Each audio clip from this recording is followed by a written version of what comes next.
Well, look, thank you, everybody. It's great presentations. We're going to move on to the next topic, if that's okay. We're a little bit behind. I apologize, but we're doing pretty well. We're going to move to AI. Nothing more exciting than talking about AI in this world of medical publishing. Dr. Sven Fund is going to be our next presenter. He's the Managing Director of Reviewer Credits. He's also the Senior Director of Knowledge Unlatched, which is part of Wiley. He has a PhD in political science. He lectures in library and information sciences in Berlin. And we're very pleased to have you here. Thank you for joining us. Thank you very much, Nick, and good morning from Europe. It's still early here, so no sense today yet. I'm glad I can join you in your afternoon. And I want to give you a little bit of an overview in, I hope, less than the time assigned, whether machines can be trusted to review scientific research. And you can imagine that even a technology person wouldn't outright say yes or no. You probably see with the literature out there that AI is being, to a certain degree, scandalized in either direction, either as something very positive or something very negative. But by now we have a little bit like 2.5 years of experience around AI in peer review or in publishing in general. And so let me go into this. I guess to be able to trust reviews in automatic reviews, AI-based reviews in research, we clearly need to fully understand what we are doing by this definition, which I found for you here.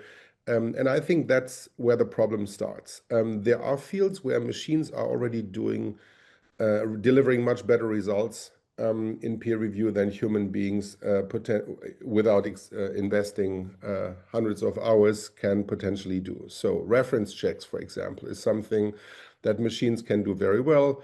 They can work on image checks, and these techniques were kind of technologized. That's what I was looking for, technologized and automated long before we knew the term AI. So machine learning in academic publishing is around since, I would say, 2015 to 2017, with a number of vendors that work on journals already. And only in 2023, we saw suddenly the spotlight on AI. You probably remember at the beginning of the year when ChatGPT was released to the general public, that a lot of people got excited about it, interested in it, appalled by it. Also AI became a part of a wider issue, a wider challenge, probably a solution in academic publishing and in peer review. To basically give you my assessment, at least over the last after the last few years, right away, I assume that at least for a few years, humans are indispensable in the review process.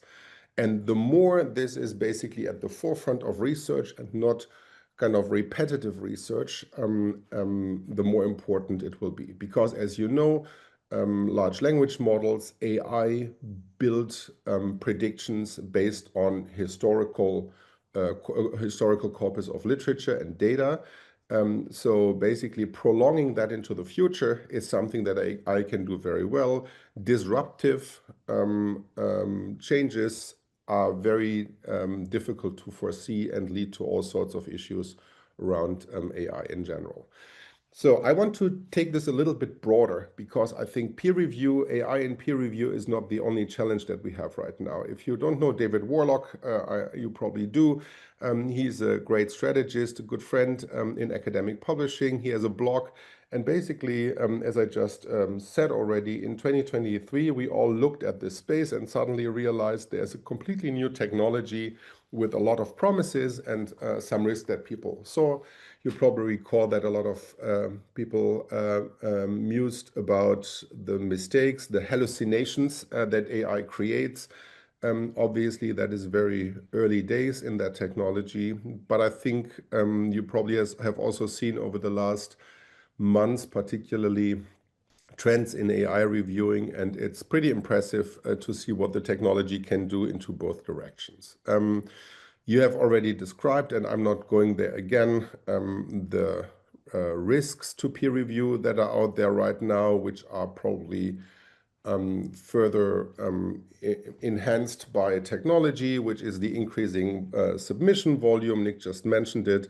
Paper mill risks, so potentially professional players in the field that make money on producing articles and fiddling them into a legitimate workflow, even though they are not legitimate, and potentially an over-reliance on AI. I think the areas to watch, which is really important to us at Reviewer Credits, but I think to all of you as well, because it already came up in the conversations, we need to train authors, editors, and reviewers to be capable of dealing with AI, whatever that means. Where to use AI and where not is probably the first decision that everybody has to learn and experience for themselves. We obviously need to define and ensure quality of AI tools. There are tools that are much better suited than others, and I have a list for you later on. I'm happy to share the presentation with all sorts of links that you can try out if you want and play around with. Most of these tools are for free. And obviously, we need to make sure that any technology that is legitimate is being integrated into existing workflows, submission workflows, but also authoring workflows and other workflows in the scientific publishing endeavor.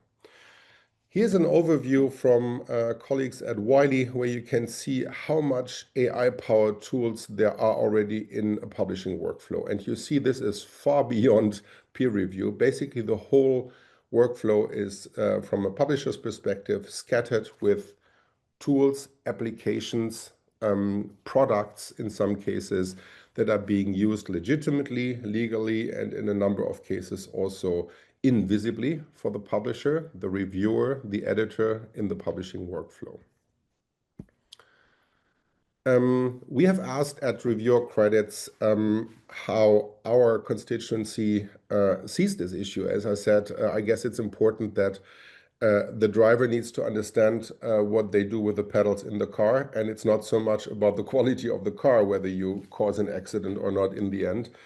So we see that there is a high interest in experimenting with technological aids to expert peer review. 57% of the reviewed and the participating researchers from all disciplines, by the way, say that they are willing to try this out and see whether it can help their work.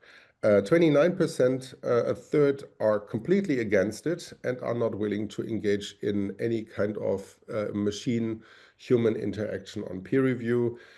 And then there is mere 14% that see an article check there. 0% say they are happy for full AI peer review. Obviously we have asked peer reviewers, obviously they see the role in the system, but you can see that the distribution, the openness of the research community is pretty much there. However, it does not lead to a one-sided, let's go for this and solve our volume problem, for example, just by technology solution. It is not just us. If you look at a recent survey that Nature did, you can see that a very small people, a group of people, 4%, have worked with AI assistants in peer review. 78% of people have never done it and would not even consider it at this point in time for the initial peer review. On the assist side, you see basically the same numbers that I've just shared with you from our survey as well. Here's a few tools that I want to share with you. They have very different scopes. Nick, if you can share this afterwards, since there are all the links in here, it's probably worthwhile. These tools are springing up from all directions basically right now. So you can assume that we are adding between 2 to 4 tools per month to this list. And now my dog is getting crazy. I'm sorry for that. You see another few elements here. I can recommend ELISA, for example, as a tool, which is an interesting solution to start your discovery with. And that's it. That's the input I wanted to give. So I don't believe that machines will take over peer review right away, but they will play an increasingly important role in peer review in the future. Thank you. So thank you very much for that terrific presentation and very stimulating. So many tools, which ones how do you choose between them? How do you work out what's doing the best job? I mean, who decides, by the way, who's doing the best job? Perhaps Well, Jason will cover this as well, but I'll get a quick comment from you before we move on. no, it's completely impossible to answer that question on that level, Nick. Unfortunately, I've tried to come up with that, and I said to my team, we need to help the reviewer community out there to really categorize that. It's completely impossible. It really depends by discipline and also by the review requests, like the specificities of the document that you have. Thank you very much. If there are no other questions at the moment, we'll move on to the next one, and there may be questions after that for both of you.